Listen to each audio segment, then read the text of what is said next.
So, di ba, binanggit ko naman sa inyo, dapat makahagi po ang ating barangay, ang ating local government sa pagsasaayos sa inyo.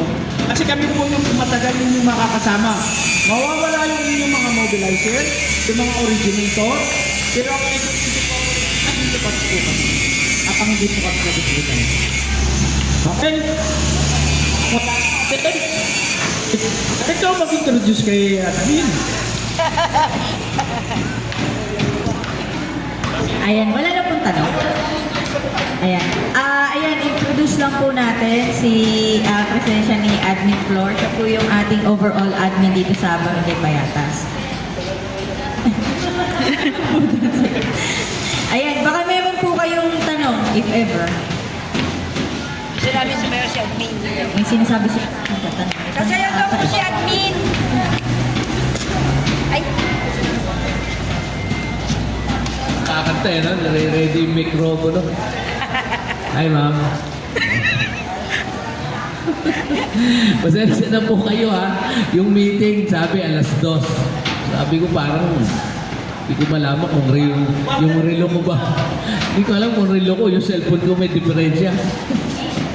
Nasa Zoom meeting ko kasi ako kanina, hindi ko mapakawalan yung aking ka-meeting dahil importante rin po. Dahil ako po yung naatasan ng inyong punong barangay na magrepresenta sa Barangay Payatas sa ginanap na Zoom meeting kanina.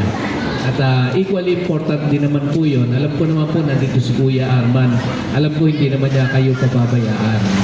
Kaya nga po ako ay kampante dahil alam ko na darating po yung ating representative from the HEDRD.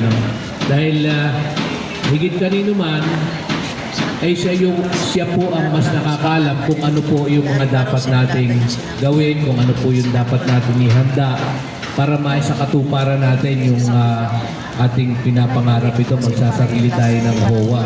Ayun o, merienda na. Paghati-hatihan ba natin yan? Yan. May pondo na ba to? Wala pa.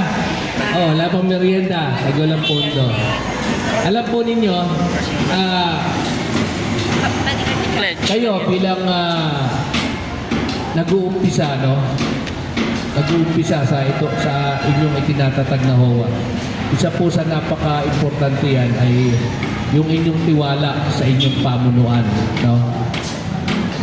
Kasi, alam nyo, marami na rin yung mga naunang HOA dyan na talagang meron pa rin yung mga problema. Yung iba, member, pero wala, member lang sila. Hindi sila nag-iintindi ng kanilang membership. Ano ba yung ating mga obligasyon bilang member ng HOA?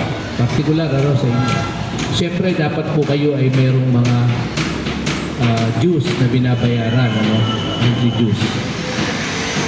Isa po yan sa mga importante na dapat ay asikasuhin ninyo, para naman po mabilis ang pagsasaayos ng inyong organisasyon. Ang hirap naman ho kasing gumilos kung ang isang samahan ay walang pondo. Kaya lang, siyempre po, maliit na pera lang yung ating pinapakawalan, pero dapat ho, yan ay fully accounted.